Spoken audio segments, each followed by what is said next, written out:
knowing that kids don't get as much movement opportunities in school like we did when we were kids. And my wife's a classroom teacher.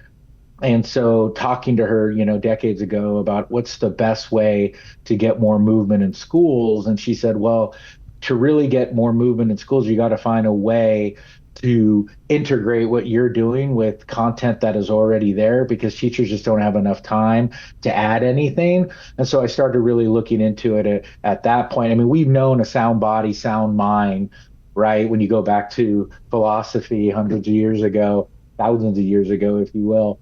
But we haven't had a lot of empirical research on that until the 20th century. So we're getting more and more of that research, and it's demonstrating that movement is not just for your physical health, but it's really important for your brain health.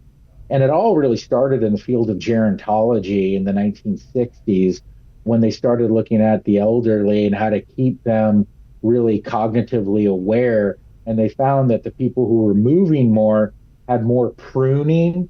Pruning really meaning your neurons are regenerating and you're growing more synapses. And that's really how we communicate from a cognitive standpoint, right? One neuron sending a neurotransmitter to another neuron. And they found that these folks, as they were getting older, who were staying more active, had less cognitive decline. Huh. And so eventually just kind of made its way down through adults and children. And now there's quite a bit of evidence, widely accepted, nonpartisan, that kids who move more perform better academically, have less behavior management issues, less absenteeism, and that just healthy kids learn better.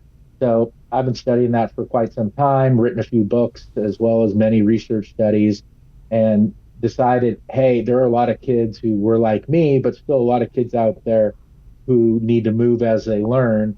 And what about creating a company with a product beyond just kind of paper to pencil lessons that I was doing for many years? And so that's really the impetus of ActivEd.